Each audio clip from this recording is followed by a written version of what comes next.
sembera wanazi.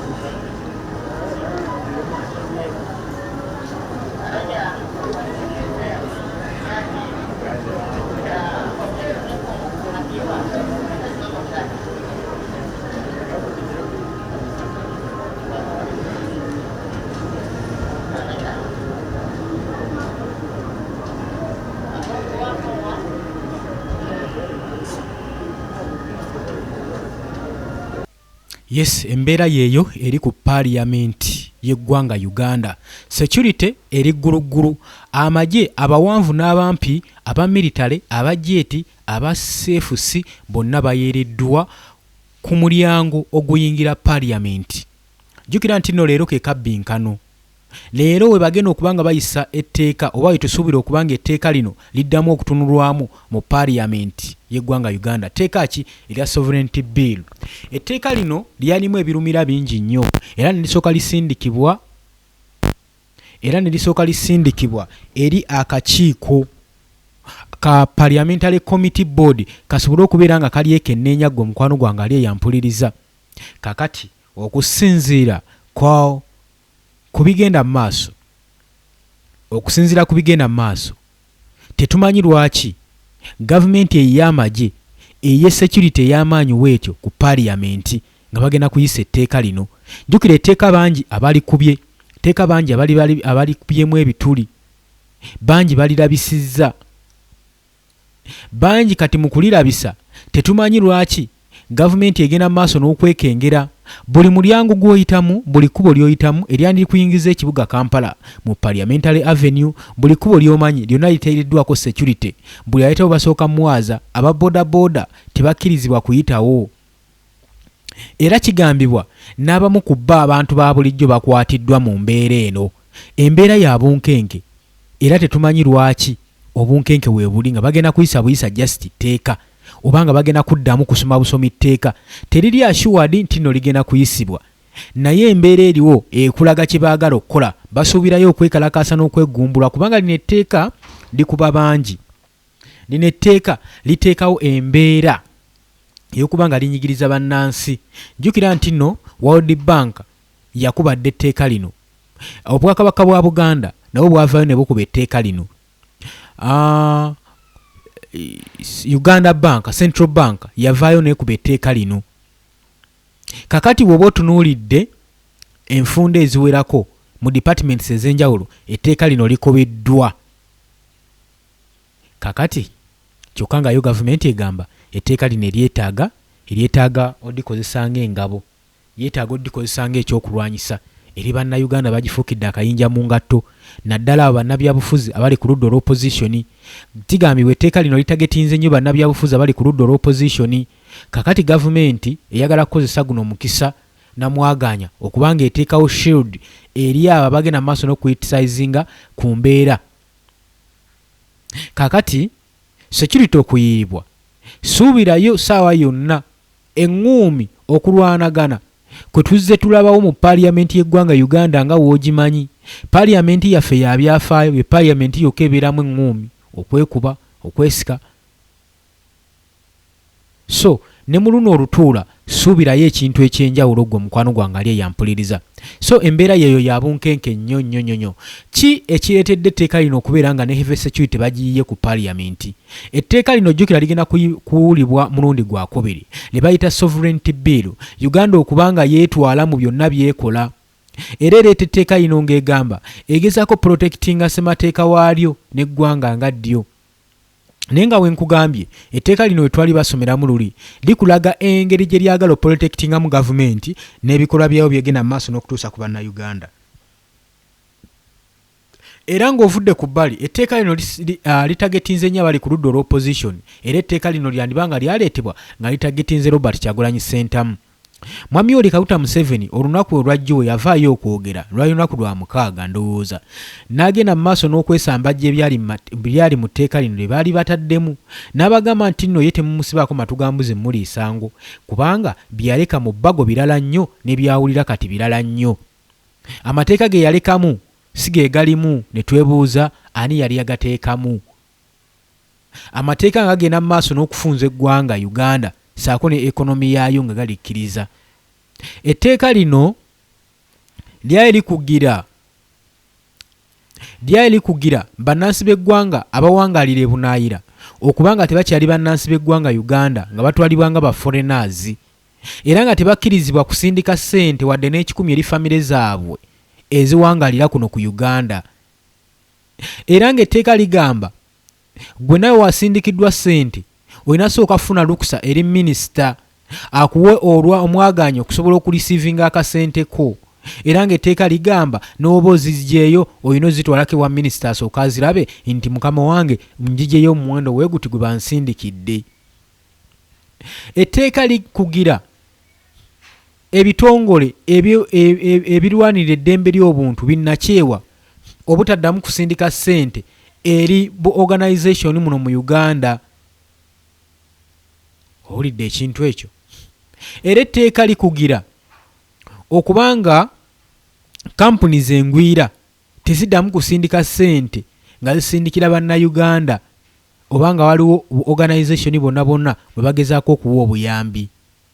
Kakati bwe batunudde mu tteeka lino ne balaba nti nno lino etteeka ligenda kubeera nga litubisa eggwanga Uganda okubbira mu nsonga y'ebyenfuna.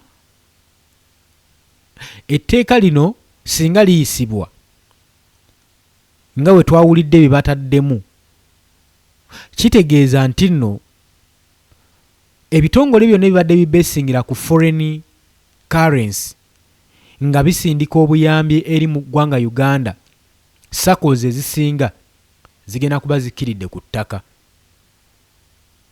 Mobilization zonna ezibadde zigenda mu maaso zigenda kuba nazo ziri ku ttaka. Kakati wano weebuuza gavumenti yasoose kutunula mu nsonga eno nga tennaba kubanga eteekawo mbeera.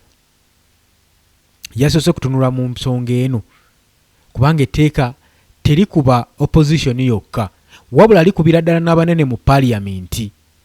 Lwaki nkugamba? Woba ojja otunulamu abanene mu gavumenti be basinga okulisiivinga ssente eziva mu mawanga g'ebweru, be balina projekiti ez'enjawulo, be bali mu money laundering. Kati etteeka libadde likuba bangi era abanene bw'olabanga be bavaayo be balwana etteeka lino, ba governors, aba banks, abanene departments ez'amaanyi ze zisinga okuba etteeka lino. Kyokka ne World Bank yennyini yavaayo etteeka lino n'erikuba ng'egamba gavumenti ya wano nti etteeka eyo terisaanidde lyakunyigiriza munnansi saako na kuteekawo instability mu ggwanga Uganda naddala mu byenfuna. Naye gavumenti sijja kugamba nti no baye badde ewulira. Era bagenze maaso n'okuba nga olunaku olwaleero bagenda kutula ssaawa awo nga 8:30 okubeera nga baddamu okuwuliza etteeka lino. Etteeka lino lirwanyisizza bangi. Tujjukira meeting eyali wali eri ku Speak Resort, ababaka ba Parliament Cabinet yatuula okugenda okutunula mu tteeka lino, baavaayo tebakkaanyizza, abamu baavaayo ng'ennyindo yenkata. Kati etteeka linyiize bangi, likyawuganyizza bangi, lyawukanyizza bangi. Kati ababaka abali mu Parliament abagenda omumalako ekisanja kyabwe tebayinza kukkiriza kuyisa tteeka lino era be basinga oddikubo olw'ensonga abasinga bagenda kuba nga bawummuzibwa. Jjukira tebaayitamu. Kati baba bayingiza ababaka abapya abayinza okuintroducinga etteeka lino naye okusinziira nga ti bo bayinza okuba bakoze dda bayinza okuba bakola investments zaabwe mu bintu ebyenjawulo era nga akasente ke balina okulisiivinga kava bunaayira. Kati etteeka lino liba libakubiramu. Etteeka lino gavumenti eyinza okuba nga erireese n'okusayirentinga bano ababadde mu Parliament abadde critic ennyo okubanafuya kubeemanyi engeri gye bafunamu ssente zaabwe. Ekyo nakyo kiri awo. Etteeka lino lizze nga lyagala okusirisa n'okuteeka natti ku mimwa gy'Abannayuganda obutaddamu kwogera kuvukolinga ku bigambo byonna ebyekuusa kubanga bavumirira ebikolwa ebigenda mu maaso mu ggwanga Uganda nga gavumenti egenda mu maaso n'okweyisa munneeyisa etategeerekese. Etteeka libakugira era mulimu penalties ez'enjawulo ez'amaanyi. Omuli penalty ey'okusasula obuwumbi 2, omuli penalty ey'okusibwa emyaka 2 ku tteeka lino libaagala okuyisa. Kati etteeka lireese obunkenke mu kibuga Kampala whereby nti ekibuga Kampala kyonna kiri sealed kati n'ebyokwerinda balawuna bava eno badde eri. Lwaki? Olw'ensonga bakimanyi nti etteeka lye bagenda okuyisa lyandibaamu akavuyo liyinza okubaako nga liri ery'etteeka eryatogikwatako. Basuubira okubeeramu akavuyo era ky'oba olaba mu kuyisa etteeka lino Mwami Yoweri Kaguta Museveni yasooka bayitako kyankwanze n'abasimbayo omudidi gw'ensimbi. Buli kigambibwa buli mubaka yafuna obukadde obutakka wansi bwa 10 bagende maaso n'okubeera nga bafuna ekyoja mu miro basobole okuba nga bayisaawo etteeka lino bulambalamba. Era nga woolaba UPDF Amendment Bill we yali baafuna ekyoja mu miro era etteeka ne baliyisaawo. Naye ng'etteeka lyonna liyimiriddemu okusirisa opposition, okuggyawo oba okusuppressinga opposition ogijjawo. Kakati nali netteeka ingabo ereeteddwa oba defensive mechanism gavumenti gyereese gyeyagala okuba nga ekozesa ng'esirisa opposition bonna ng'esuppressinga opposition okugijjawo. Kubanga oba obasirisizza opposition oba oyagala ogisirisa gijjeeko eddoboozi lyayo oba omaze okuba nga ogisuppressinze oba omaze okuba nga ogisaanyaawo era eba tekyaliwo. Kati kino gavumenti kyeyagala okukola. Era gavumenti etteeka lino lisimbye nnyo ku ssiira mu abo bannayuganda bawangalira amawanga ag'ebweru abagenda mu maaso n'okulitalizinga ku gavumenti kuba terina ngeri ki gye bakubamu. Gavumenti mainly yaleeta etteeka lino oluvannyuma lwa Robert Kyagulanyi Ssentamu okukiika mu nkiiko ennene ez'enjawulo mu ggwanga mu nsi yonna, omwali European Parliament, omwali ne Geneva Summit. Ekyo tekyandibadde kikulu naye Kyagulanyi okubatulukako n'agenda mu mawanga ag'ebweru n'atandika okubeera nga aba-exposinga ng'agenda mu maaso n'okuba nga alinkinga departments ez'enjawulo ng'alinkinga abakulembeze ab'enjawulo. Kino kyabatiisa nnyo. Era sanctions amawanga gano gagenda mu maaso n'okukuba eggwanga erya Uganda gaatiisizza nnyo gavumenti ya Uganda. Era kyewolaba baatudde wansi ne bakola etteeka nga bagamba oyo yenna anagenda mu maaso n'okwasanguza ebyama ebigenda mu maaso mu Uganda engeri gye tutuntuzaamu bannansi tagenda kuddamu kubanga munnayuganda oyo takyali munnansi ya wano mu Uganda, si mutuuze wabula is a foreigner mugwira. Kitegeeza wanaaba avudde mu nsi eyo gy'anaabeeramu wanajja twalibwanga mugwira era ajja kukwatibwanga mugwira avunaanibwe. Jjukira mu ntandika y'omwaka guno ng'akalulu tekannaggwa nga Robert Kyagulanyi Ssentamu agenda mu maaso n'oku-exposinga mu Parliamentary Committee mu Geneva. Interview zonna ezaamukolwako ku CNN kyalankingwa nga gavumenti egamba nti ono alidde mu nsi ye olukwe era ne bamuteekako omusango gwa treason. Wabula gavumenti neetavaayo kukakasa ku clarifyinga na kuprovinga nsi nti ddala Robert Kyagulanyi Ssentamu bamutaddeko gwa treason. Ebyo baabyegaana. Wabula mu byo bagenda mu maaso n'okuba nga bamuyigga naye nga bagamba tebalina kye bamwetaaza era baamala ebbanga lya myezi egiwerako ng'ebiri nga basiisidde mu maka ge emagere nga bagenda mu maaso n'okubeera nga bagamba mbu balina bakuuma maka g'omukulembeze w'ekibiina kya National Platform paka waalikomawo. Oli ku UG Update Civic osinzira obbanga otuwuliriza. Abali mu diaspora mbatumiddeko nnyo mwebale kwekuumira ku mayengo gano tukyagenda mu maaso. Wuliriza embeera etteeka lino nno munnange libadde likugira all YouTube content creators saako ne ku medias endala abagenda mu maaso n'okufulumya information ng'erinkinga eri gavumenti ng'egenda mu maaso n'okulisalizinga gavumenti. Etteeka nayo libakuba. Etteeka likugira abona bonna ba content creators abafuna akasente okuva mu mikutu egy'enjawulo nti bajja kuligadingibwanga ba foreign agents nti abakolera ba agent b'amawanga gali ageebunaayira. Era buli kisi ng'oli ku media kuba media ezisinga hano Uganda tennatuuka kubanga ecreatinga medias apps zigenda mu maaso nakukolera bannayuganda ssente. Kati bakugamba nti kasita oba ng'okimanyi ng'akasente ko okafuna mu ngeri efaanaganako weetyo gwoba oli foreign agent era etteeka liba likwata era lijja kukugira era ojja kusibwa emyaka 20 oba okusasula biliyoni 2 mu buliwo. Kati ye Uganda yaffe we tutuuse. Kyokka ne batamanya nti akasente akava eno kagenda mu maaso n'okuyamba eggwanga. kayamba katya eggwanga. Akasente kano kayambira ddala eggwanga nga bwe nkugambye, akasente kano kongera ku nfuna y'eggwanga Uganda ku ekonomi, kalina kye kagyongerako ekyamaanyi olw'ensonga nti akasente kano kati kava mu ggwanga lyaffe nga Uganda, kava mu nsi ez'ebweru. Kitegeeza tuba tukuŋŋaanya okuva mu ekonomi y'abali nga tuleeta okujjuliza mu ekonomi wano eyaffe mu Uganda. Naye ekyo tebakitunuulidde, tebakiraba. Bo kye bafaako gavumenti kati munnansi yamuvaako, oba bonaabona oba olina ekyokulya gw'amanyi. Bo kasita bateekawo amateeka agabakuumira mu buyinza. Ekikulu balaze omuluvule ogw'obuyinza ogw'okubanga mu buyinza buli kyonna kyonna kyekola bakikola okweremeza mu buyinza. Buli kyonna kyonna ekyetaagisa bakikoze era bakyetaaga. Buli nsonga yonna eyinza obalemeza mu buyinza bagikoze era bagitaddewo. Bagamba kyonna kyonna ekyetaagisa tujja kukikola as long as kye kiyinza otukuumira mu buyinza. Bino byonna bagenda mu maaso n'okubonyaabonya bannayuganda, obakuba, kubasiba, kubatta. Ensonga eri egi kulemera mu buyinza, benywerezza batya mu buyinza. Naye gwe mukwano gwange kyenjagala omanye, akaseera we katuuka nga ensi yakukyuka n'okola ebifaanagana bitya era ogenda.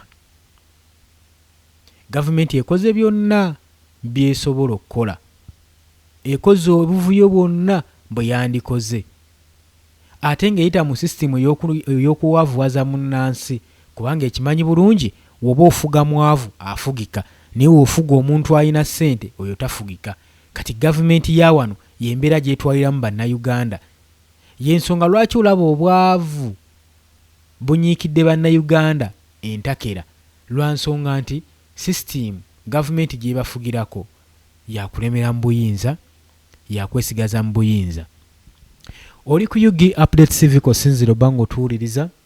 Nagambye gwagala otwegattako, kirya wansi waliwo ekigambo subscribe kikoneko obeere ng'otweyungako. Abali mu diaspora, abali mutala w'amayanja, nyongera obbalamusaako. Embeera gye nkusiigira kye kifaananyi ekiri ku paliyamenti y'e Uganda bwe njogerera kati. Embeera ya bunkenke nnyo, emirimu gisanyaladde, entambula zisanyaladde, olw'ensonga nti paliyamenti egenda kutuula kuddamu okuwulira etteeka erya sovereignty bill. Jjukira libaddemu omuvuyo mungi, era olw'okuba nti paliyamenti yakulitisizayizinga nnyo etteeka lino n'erigaana, kye baba lisindika mu parliamentary committee board, akakiiko kano kaddemu okwekenneenya. Komiti kyonna kye yasazeewo teryamanyi, naye bitera okuva mu komiti akakiiko ako akatulwako abantu abatono. Abasinga bagenda okukola decision nga bamaze okuba nga balya nga bafuna ebbaasa. Kati olw'ebbaasa ze babawa ziba amaaso ne batalengera ki kye bagenda kusayininga kuteekako mukono kuwa mwaganya kibaleeta mu ggwanga. Bwe batyo ne bawunzika nga baleese ekizibu eri eggwanga lyabwe, eri bannansi baabwe, olw'obusente obutono bwe baba bawadde okuyisa etteeka eryo. Etteeka lino ligenda otutuuka mu maaso ga sipiika ng'olwedde ekyokusalawo bakiina. Bino bye mulaba bayimuka okuteesa mbu bagezaako okubeera nga badibeetinga ku tteeka lino, byasiba byakutuukiriza mukolo, naye ng'olwedde decision making yamaze dda okukolebwa. Kitegeeza ki? Tetuyinaamu lukiiko mu Uganda. Mwenga mulowooza mbu tulina paliyamenti etuula n'esengeka ensonga. Ng'olabyeko ensonga ereetebwa n'eteesebwako n'etawangulwa n'etakolebwa kye baagala, nti oba ensi yagaanye ensonga eno oba paliyamenti opposition yagigaanye, waakiri baba baleeta amateeka nga gano basooka kuyisa ssente. Kitegeeza mu mbeera yonna oba mwagala oba temwagala, ezo ssente baba tebabawadde za bwerere, etteeka liba lirina okuyita oba mwagala oba temwagala. Oli ku UG Update TV kosinzidde obanga otuwuliriza. Abalina interest mu gavumenti era abagifunamu, era abalina interest mu tteeka lino nga liyisiddwa, bw'olaba bateekayo nnyo be basinga okulumiriza etteeka lino liyisibwemu. Olw'ensonga nti no lirina bye protecting ebyabwe mbu ba protecting gains. Kati gwe munnansi njagala otunuulire obuzibu bw'oyolekedde. Omanye okubeera awo nga gwe munnansi ali ebweru tokyatwalibwanga munnansi w'eggwanga lyo. Omanyi we kiwulikikibwa ng'otwalibwanga mugwira. Omanyi kiwulikika kitya ng'olina famire ewaka ng'oli bweru naye nga tokyasobola basindikira buyambi ng'etteeka likwata.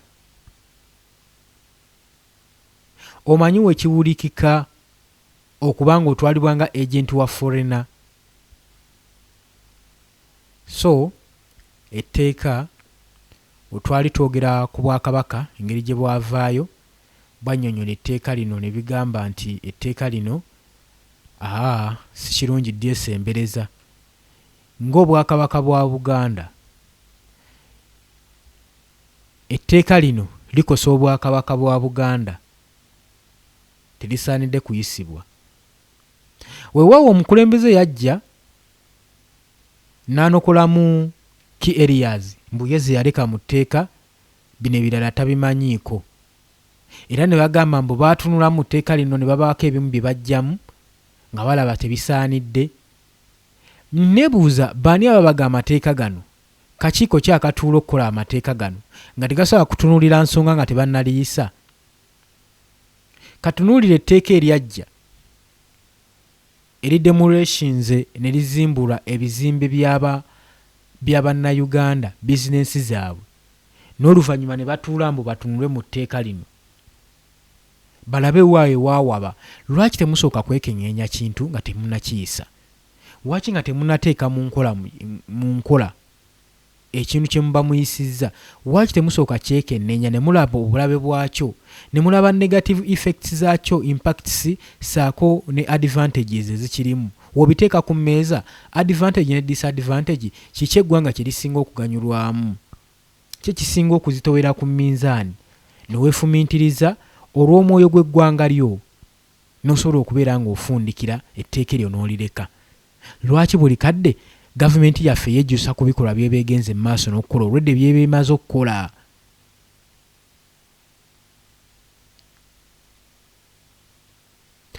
Oli ku Yugi Update TV, twongera okunnyonnyola embeera egenda mu maaso ku paaliyamenti y'eggwanga Uganda.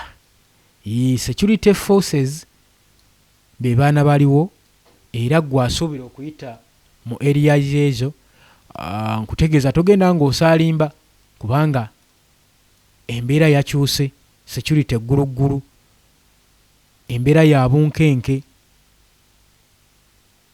embeera ya bunkenke nga w'okiwulira ku paaliyamenti. Ababaka abasinga bangi abamu bamaze okuba nga batuuka, bannamawulire batuuse, security eyongera kuyiibwa, tetumanyi oba bagenda mu lutalo oba bagenda mu vita. Nagambye nno etteeka balyetaaga liba protectinga, saako n'amawanga ag'ebweru obutakulitisayizinga ku nsonga mubaagala mbu babeere kyetwala ng'ensonga ze basobola ozzeemalira. Mu kaseera kano, mu budde buno, omukulembeze waabwe nga n'atera okulayira ng'ennaku z'omwezi 12 baagala bayise etteeka lino. Lwaki baali bayagala oddiisa? Ekinyuso ekirala kiri wano. Bagezaako okuba nga batangira Robert Kyagulanyi Ssentamu. Mujjukira mu kufuluma kwe teyabalaga we yayita era teryamanyi, tebamanyi na ngeri ki gye yafulumamu.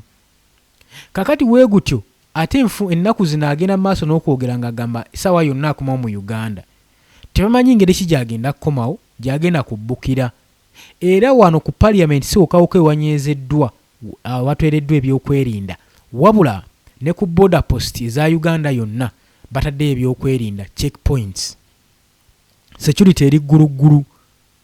Lwaki batadde ebyokwerinda? Tebamanyi ngeri ki Bobi Wine gy'agenda kuyingira mu ggwanga Uganda. Kati omukulu nga anaatera okulayira, beetaaga etteeka lino baliyise mu mwangu liba protecting nti Robert Kyagulanyi Ssentamu agenda okuyingira nga bakaba mukabe. Naye nga we nagambye nti ensonga yonna erwisizaayo Robert Kyagulanyi Ssentamu okujja wano, abakulu bateekateeka kujja kwe wano, tagenda kujja nga muntu wa bulijjo, tetukisuubira. Era abo abamuteekateeka ab'omukago walina okubeerawo embeera endala engeri gy'alina otutuukamu wano, eiza okuteeseganya, eiza okuwamba. kitwale mu ngeri bbiri, kubanga ye agamba ali ku mission ya kubanja bukulembeze kulwanirira ggwanga lye, era takivangako. Bakoze buli kimu ekisoboka. Gavumenti waaki ekola bino byonna byonna n'eteekawo n'amateeka ng'ago? Kubanga ye kimanyi bulungi nnyo nti omuntu yenna singa afuluma eggwanga nga badde opposition ng'ate abadde w'amaanyi nga Olaa Robert Kyagulanyi Ssentamu n'agenda n'afuluma ebweru n'abeera recognized n'afuna ba allies ab'omukago. Wafuna ab'omukago bano kitegeeza kimala bumaze okusuula gavumenti mu wiiki ng'emu. Wiiki ng'emu ab'omukago bano bamuyambako kinene nnyo okuyingira mu buyinza. Waatyo ne Mwami Yoweri Kaguta Museveni we yajja. Ekyo osaanidde okuba ng'okitegeera. Kakati wakati mu mbeera eyo tutunuulidde ensonga bbiri. Bagezaako kutangira Robert Kyagulanyi Ssentamu ku kukomawo kwe ng'omukulu tannalayira. Kyokka ate ebyewuunyisa bino. Gavumenti yeetaaga Robert Kyagulanyi Ssentamu okujja alangalirire gavumenti y'ekisiikirize. Yamulekera maama Deputy President Zedriga. Museveni n'agamba si gwe yeetaaga osayininga kubanga si yaliwo nga bateeka omukono ku ndagaano. Yeetaaga Robert Kyagulanyi Ssentamu yalina oteekako omukono. Lwaki? Kaba kabonero akalaga nti oludda oluvuganya lukkiriza nti Mwami Yoweri Kaguta Museveni ye mukulembeze omulonde. Okitegedde ekyo? Kati bamwetaaga. Ky'oba olaba etteeka lino lifuluma nti wabazza akwatibwe bamusayiningise bye baagala omusayiningisa. Buli kimu bakikoze, obunkenke babutaddewo ne tebalaba achievement. Balowooza nti singa Robert Kyagulanyi Ssentamu engeri gy'afulumye bagenda funa ku buweerero.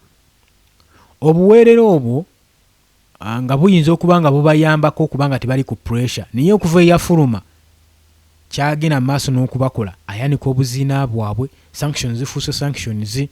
Ate abasajja bano bagezi bwe baba bakuba sanction tebazikuba Museveni direct, bazikuba banywanyi be kubanga bakimanyi omusajja ono mugezi. Ebikolwa ebimu tabigenda mu direct, abikola indirect ng'akozesa ab'omukago ogeza nga Paul Kagame nga Sululu ow'e Tanzania. Bano babadde akozesa ebintu ebyo. Kakati bano bonna ne babakuba sanctions.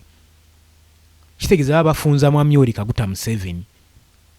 Era bakimanyi bulungi nnyo waki Paul Kagame asattira. Tasattira era n'okulemerako okugaana okuwizidowinga amagye ge mu Democratic Republic of Congo si lwakuba nti wa kitalo nnyo nti tayagala, naye ayina amaanyi mabega aga Yoweri Kaguta Museveni amugamba tokkiriza nze ngenda kubaakinga, tokkiriza tetuyinza kuva mu ggwanga lya DRC we tutyo mangu ago, tetuyinza mwamukamu kubanga ebyobugagga bingi badde babbayo.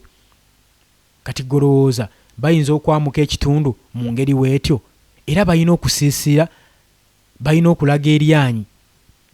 Kakati America ye kyakola nga ayongera ku sanctioninga.